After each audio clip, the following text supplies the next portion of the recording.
ઓમ ભગવતે વાસુદેવાય નમઃ. ભાગવત કથા સ્કંદ ત્રીજો અને એનો ચોથો અધ્યાય. ઉદ્ધવજીને વિદુરજીના મિલન પછી ઉદ્ધવજી વિદુરજીની વિદાય લે છે અને પછી વિદુરજી એ મૈત્રેય ઋષિ પાસે જાય છે. એ વાત આ અધ્યાયમાં છે. આ અધ્યાયનું બહુ જ મહત્વ છે. આ અધ્યાયમાં એક વસ્તુ ઘણી મહત્વની શીખવાની છે કે આપણે જોયું કે યાદવ કુળનો નાશ થશે. એ ગાંધારીનો કૃષ્ણને શ્રાપ હતો અને બ્રાહ્મણોનો જે શ્રાપ હતો એના અનુસંધાનમાં જ્યારે યાદવો મદિરા પાનમાં અંદર લડવા મળે છે, એકબીજા સાથે મારામારી કરે છે, ત્યારે કૃષ્ણ અર્જુનને બોલાવે છે હસ્તિનાપુરથી અને કહે છે કે એમની સ્ત્રીઓને તું સુરક્ષા સાથે પાછી તું હસ્તિનાપુર લઈ જા.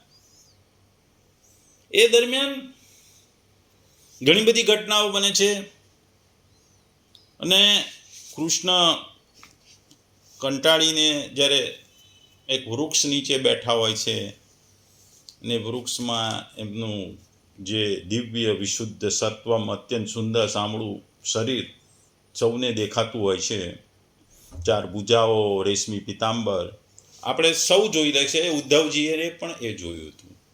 અને જ્યારે કૃષ્ણ એ ઝાડ નીચે બેઠા હોય છે ત્યારે ઉદ્ધવજી એમને મળે છે અને વ્યાસ મુનિના પ્રિય મિત્ર એવા મૈત્રેય મુનિ પણ ત્યારે ત્યાં આવે છે અને એ મળે છે. મૈત્રેય મુનિ પણ ભગવાનના ભક્ત હતા, જેમ ઉદ્ધવજી હતા, વિદુરજી હતા.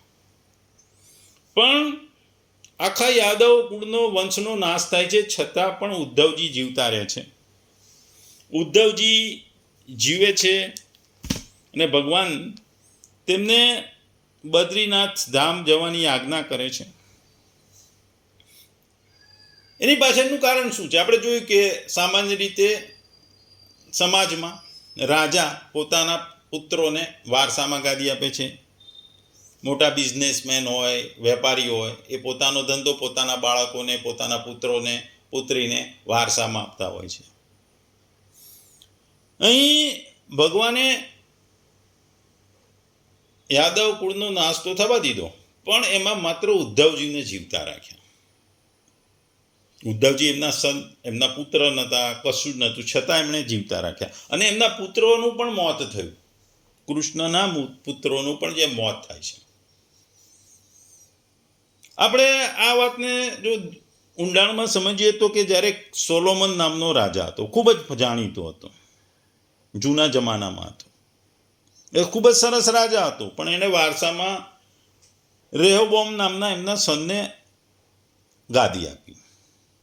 પણ એ પિતા કરતાં જુદો હતો, એ ક્રોધી હતો, એ લોકોને ગમે ત્યારે શિક્ષા કરતો, મારતો, અને એ સાચી સલાહ કોઈની માનતો નહીં. એવી જ વાત આપણે મુગલ, જે હિન્દુસ્તાનમાં મુગલ રાજ્ય આવ્યું, એમાં ઘણા સારા રાજા હતા. અકબરનું સારા નામ છે, જ્યારે ઔરંગઝેબ ક્રૂર હતો, કારણ કે પણ એ વારસામાં મળેલી ગાદી હતી. બીજી બાજુ આપણે જોઈએ તો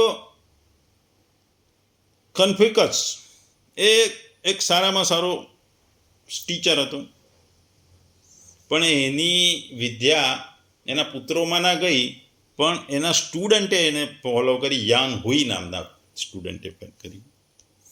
એવી જ વાત સોક્રેટિસે વિદ્યા પ્લેટોને શીખવાડી, પ્લેટોએ એરિસ્ટોટલને શીખવાડી. એટલે આ બધામાં આપણે એ જોઈએ છે કે રાજાની ગાદી છે, પૈસાનો વારસો છે, એ પોતાના પુત્ર બાળકોને જાય છે. પણ જ્યારે જ્ઞાન આવે છે, વિજ્ઞાનની વાત આવે છે, સત્યની વાત આવે છે, એ વારસામાં જતી નથી. કારણ કે રાજાની રાજગાદી છે, પૈસા છે, એ બધી કંટ્રોલ કરવાની વસ્તુ છે. એ તમારે કંટ્રોલ કરવાનો છે. એટલે એ બ્લડ રિલેશનમાં વારસામાં મળે છે. જ્યારે જ્ઞાન છે, આધ્યાત્મિક જ્ઞાન છે, વૈજ્ઞાનિક જ્ઞાન છે, એ તમામ જ્ઞાન છે એ સાચી વસ્તુ છે ને એ સાચી વસ્તુને કંટ્રોલ કરી શકાતી નથી. એ સાચી વસ્તુ હંમેશા સાચી રહે છે. એટલે એનું વહન કરવા માટે આઈડિયલ વ્યક્તિ જોઈએ કે જે એને શોષણ કરી શકે, એનું સમજી શકે, એને પાલન કરી શકે, એને સમજીને આગળ બીજાને શીખવાડી શકે.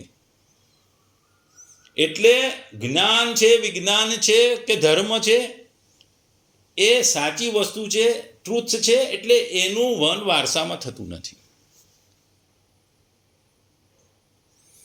રાજપાટ છે એક ઇન્સ્ટિટ્યુશન છે એક, અને એને ખાલી સર્વાઈવ કરવાનો, રાજગાદીને સર્વાઈવ કરવાની હોય છે વારસામાં. જ્યારે જ્ઞાન છે એ પોતાનું હોય છે, એ મેળવવાનું હોય છે, એનો એક અનુભવ લેવાનો હોય છે, એની પ્રેક્ટિસ કરવાની હોય છે. કારણ કે રાજાને તો ભય હોય છે કે જો એ પાવર બીજાને આપશે તો એની રાજગાદી વારસામાં નહીં જાય.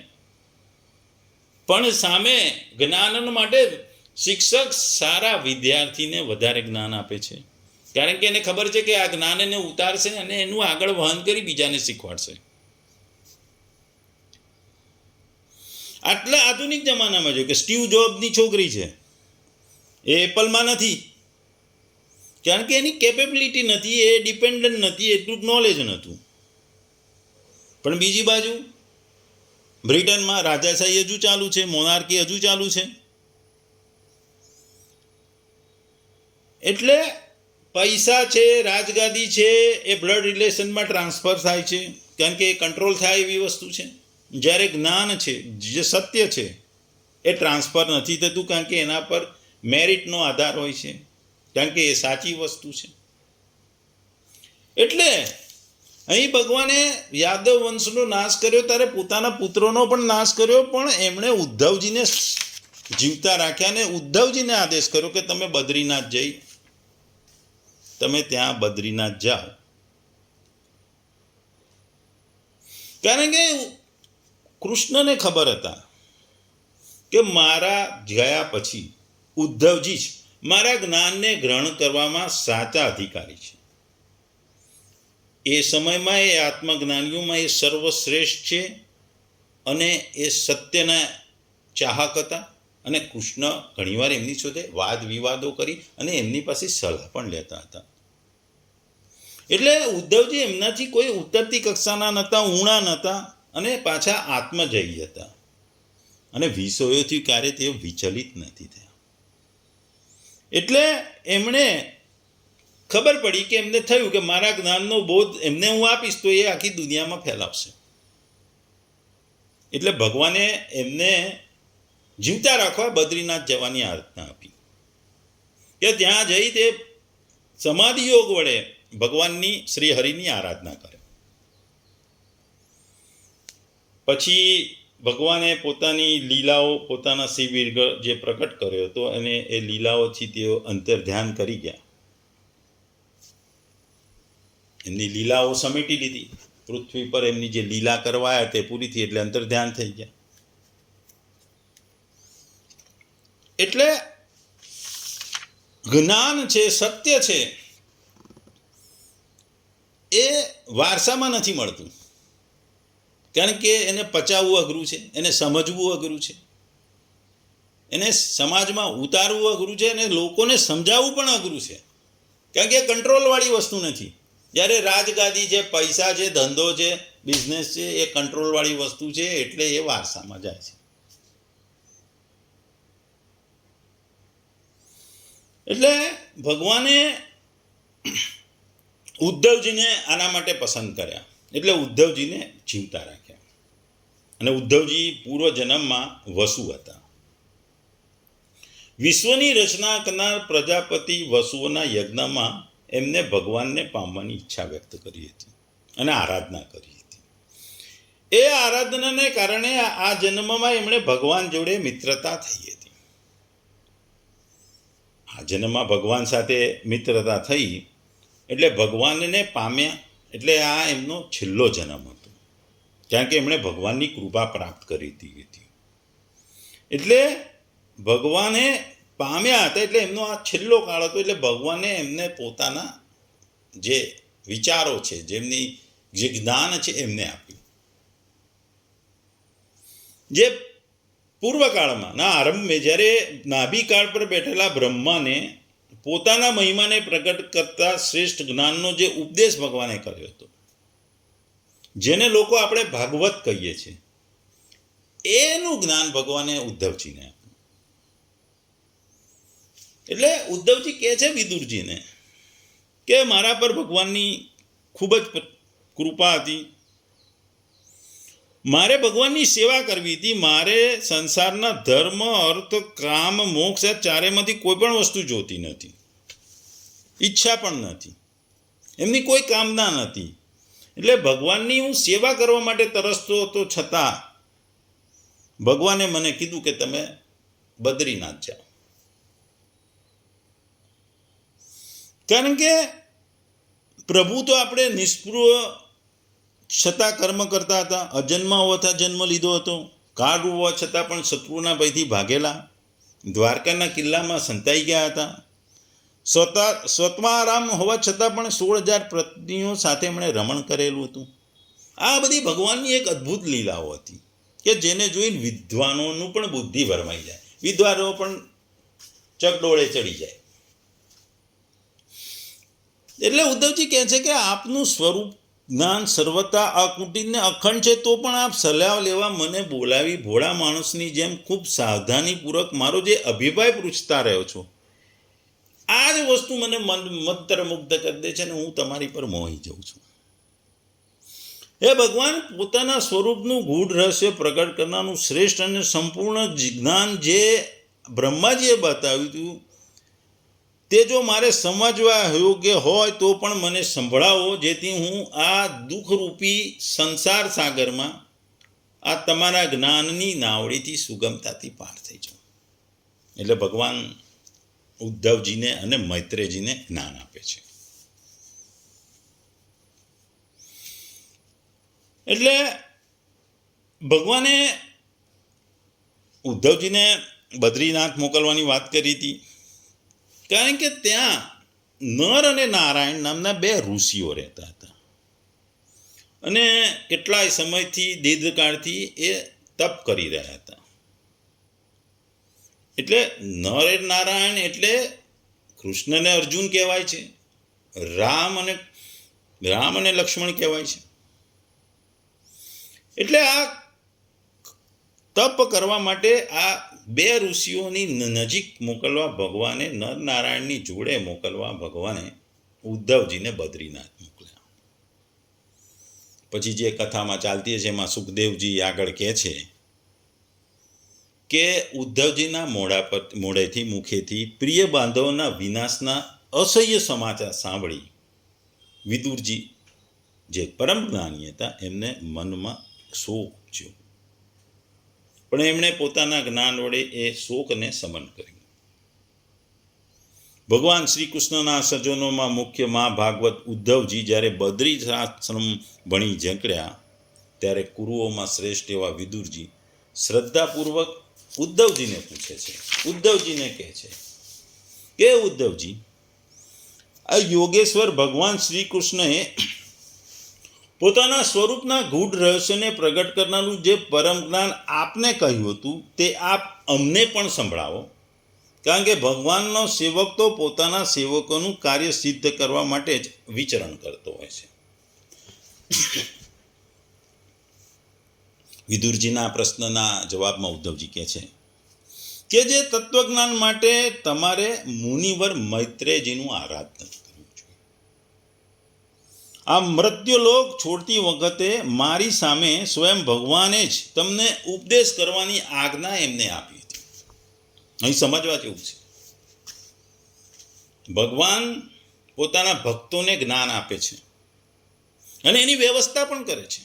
ઉદ્ધવજીને ડાયરેક્ટ જ્ઞાન આપી દીધું, અને જ્યારે મૈત્રેયજીને ઉદ્ધવજી ભગવાનના અંતિમ સમયે ત્યાં હાજર હતા ત્યારે એમણે મૈત્રેયજીને કીધું કે તમે વિદુરજી જે મારા પરમ ભક્ત છે એમને આ જ્ઞાન આપજો, જે તત્વનું જ્ઞાન છે આપજો. એટલે આ કથા ચાલતી હોય છે ત્યારે સુખદેવજી કહે છે કે આ પ્રમાણે વિદુરજીની સાથે વિશ્વમૂર્તિ ભગવાન શ્રી કૃષ્ણના ગુણોની ચર્ચા થવાથી તે કથામૃત વડે ઉદ્ધવજીના વિયોગજનિત મહાન દુઃખનું શમન થઈ ગયું. યમુનાના તીરે તેમની તે રાત્રિ એક ક્ષણની જેમ વીતી ગઈ. એટલે આખી રાત ઉદ્ધવજીને વિદુરજી યમુનામાં કિનારે બેઠા હતા અને આ બધી વાતો ચાલતી હતી અને સવાર થઈ ગઈ. સવાર થઈ એટલે ઉદ્ધવજી તો પોતાના ભગવાનના આદેશ પ્રમાણે બદ્રી ધામ તરફ જવા મળ્યા અને કહેતા ગયા વિદુરજીને કે તમે મૈત્રેય મુનિ પાસે જાઓ. પછી રાજા પરીક્ષિત પૂછે છે કે ભગવાન, ઋષિણી વંશ અને ભોજવંશના બધા જ રથીઓ અને યુદ્ધપતિઓ પણ યુદ્ધપતિ નષ્ટ થઈ ગયા હતા ત્યાં સુધી કે ત્રિલોકીનાથ શ્રી હરિએ પોતાનું રૂપ છોડવું પડ્યું, તો પછી આ બધા જ અગ્રણીમાં ઉદ્ધવજી જ બચ્યા હતા. કેમ બચ્યા? એટલે આપણે ના કીધું કે ઉદ્ધવજી એકલા જ બચ્યા. એનું કારણ ભગવાનના પ્રિય ભક્ત હતા અને ભગવાનને ખબર હતી કે આ જ મારા ભક્ત અને આ જ મારો ભક્ત એ મારા જે તત્વજ્ઞાન છે, એ મારા જે ભાગવતનું જ્ઞાન છે એ દુનિયામાં પ્રસારશે, દુનિયાને આપશે. અને આમ કર્યા પછી જ્યારે ભગવાન પોતાના વિગ્રહ જે પ્રકટ કર્યો તો જે લીલાઓ કરી હતી એમાંથી અંતર્ધાન થઈ જાય છે. વિદુરજી કૃષ્ણનો જે પ્રેમ છે એ યાદ કરીને મૈત્રેય મુનિ જે ગંગા કિનારે રહેતા હોય છે ત્યાં જવા જાય છે. એટલે યમુનાના તટેથી ચાલીને એ ગંગાજી કિનારે જાય છે અને પેલી બાજુ ઉદ્ધવજી બી પોતાના ભગવાનના આદેશ પ્રમાણે બદ્રીધામ તરફ જાય છે. બદ્રીધામ જેમ કીધું કે ત્યાં નર અને નારાયણ હોય છે. એટલે આ અધ્યાય જે ચોથો અધ્યાય છે, જે સ્કંદ ત્રીજાનો ચોથો અધ્યાય છે, જેમાં ઉદ્ધવજી વિદુરજીની વિદાય લે છે અને વિદુરજી યમુના કિનારેથી ગંગા કિનારે મૈત્રેય મુનિની શોધમાં જાય છે અને ઉદ્ધવજી બદ્રીધામ જાય છે. કારણ કે ભગવાને પોતાની લીલાઓને સંકેલી દીધી હતી. ભગવાને મૈત્રેયજી અને ઉદ્ધવજીને તત્વજ્ઞાન આપી દીધું હતું અને આ તત્વજ્ઞાન એ બહુ જરૂરી હતું, દુનિયાને સમાજને માટે જરૂરી હતું. કારણ કે ગાંધારી અને બ્રાહ્મણોનો શ્રાપ હતો એટલે યાદવ વંશનો નાશ થવાનો હતો. યાદવ વંશનો નાશ નક્કી હતો અને ભગવાનને બી ખબર હતી. એમણે છતાં પણ નાશ થતા પહેલા બ્રાહ્મણોને દાન પુણ્ય બધું કરાવ્યું યાદવના હાથે. પણ જે શ્રાપ બ્રાહ્મણોનો ને જે ગાંધારીનો શ્રાપ હતો એની આગળ આ કશું ના ચાલ્યું. અને ભગવાને એ હસ્તે મોં સ્વીકારી લીધેલું હતું કે ભાઈ યાદવ કુળનો નાશ નક્કી છે. અને જે મદિરાના નશાથી બુદ્ધિ જેમની ભ્રષ્ટ થઈ ગઈ હતી, અંદર ઘર્ષણ થવા માંડ્યો તો એટલે સૂર્યાસ્ત પહેલા જ યાદવોમાં જે મારકાપ થઈ હતી એ ભગવાનની માયાની એક ગતિ હતી, એ વિચિત્ર ગતિ હતી. અને આ ગતિને ભગવાન ખુદ નિહાળતા હતા અને છતાં એ સામે સરસ્વતીના કિનારે એ જાય છે અને સરસ્વતીના વાણીનું આચમન કરીને વૃક્ષ નીચે બેસે છે. અને ભગવાન જ્યારે વૃક્ષ નીચે બેસે છે ત્યારે એમને ખબર હોય છે કે મારા વંશનો નાશ થવાનો છે, મારા કુળનો સંહાર થવાનો છે, યાદવ વંશનો સંહાર થવાનો છે. અને માત્ર ને એકમાત્ર ઉદ્ધવજી એ મારા જેવા વ્યક્તિ છે, એ પ્રામાણિક છે, એ ધર્મના માટે લડે છે અને ધર્મને માટે જીવે છે. એટલે એમને ભગવાને જીવતા રાખ્યા અને પોતાનો જે સંદેશ દુનિયાને સમાજને પહોંચાડવાનો હતો એ તત્વજ્ઞાન છે એમણે ઉદ્ધવજીને કીધું. એટલે આ અધ્યાય ભગવાન જાણતા હોવા છતાં એ પોતાની નજરે જોવે છે, યાદવ વંશનો નાશ જોવે છે. એમને ખબર હતી કે નાશ થવાનો જ છે અને એમણે હસ્તે મોએ એ વસ્તુને સ્વીકારી.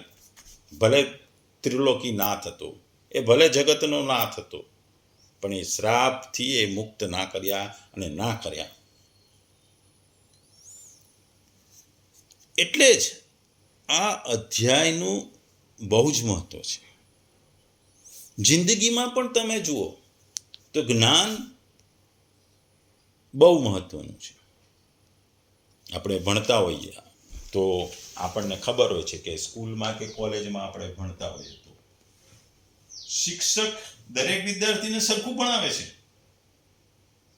પણ દરેક વિદ્યાર્થીની એ જ્ઞાનને પકડી લેવાની, જ્ઞાનને સમજવાની શક્તિ સરખી હોતી નથી. દરેક વિદ્યાર્થીઓની સમજ શક્તિ, યાદ શક્તિ, એ જ્ઞાનને પચાવવાની શક્તિ અલગ અલગ હોય છે. પણ આ જે વિદ્યાર્થીઓ, એમાંથી એક વિદ્યાર્થી હોય છે કે એને આ વસ્તુ ખૂબ જ સરળતાથી સમજ પડતી હોય છે, પચતી હોય છે અને એ બીજાને શીખવાડી પણ શકતો હોય છે. ત્યારે ક્લાસના એ વિદ્યાર્થી પ્રત્યે શિક્ષકની ભાવના ખૂબ જ એકદમ મિત્રતા જેવી હોય છે. એમને એ વિદ્યાર્થી વાલો લાગતો હોય છે. એમને ખબર હોય છે કે અમારા જ્ઞાનને આ જ વ્યક્તિ સમજે છે, અમારા જ્ઞાનને આ જ વ્યક્તિ મને પામે. ના, એટલે જ જ્ઞાનને કોઈ બંધન કરતા નથી, જ્ઞાનને તમે બાંધી શકતા નથી. જ્ઞાન અનંત છે અને આ અનંત જ્ઞાનને પચાવવું અને સમજવું ખૂબ જ અઘરું છે. જે વ્યક્તિ સમજી શકે એ જ એને પચાવી શકે. એટલે જ્ઞાનનું વહન વારસામાં નથી થતું, બ્લડમાં નથી થતું. એ આ અધ્યાયની મોટામાં મોટી વસ્તુ છે કે તમારી કેપેબિલિટી, તમારી આવડત પ્રમાણે, તમારું પરફોર્મન્સ પ્રમાણે તમે જ્ઞાનને પામો છો. આ કોઈ રાજાશાહી નથી, આ રાજપાટ નથી, આ ધંધો રોજગાર નથી કે બાપની ગાદીએ બેસી એટલે ધંધો ચાલુ, ધંધામાં બાપની ગાદીએ બેસી જવાનું એટલે ધંધો ચાલતો. એ જ્ઞાન એવી વસ્તુ છે કે વારસામાં નથી મળતી, વારસામાં જતી નથી, કારણ કે એને કંટ્રોલ કરી શકાતો નથી. એ સત્ય વસ્તુ છે. જ્ઞાન એ સત્ય છે અને સત્ય હંમેશા ફરતું રહે છે અને સત્ય પચાવવાની આવડત જે કરી શકે એને જે મળે છે એ જ્ઞાનની પચાવવાની શક્તિવાળાને એ મળે છે, કારણ કે જ્ઞાન એ સત્ય છે. અને બીજી બાજુ જે વારસામાં મળે છે એ બધું મિથ્યા છે, કારણ કે એ કંટ્રોલની વસ્તુ હોય છે.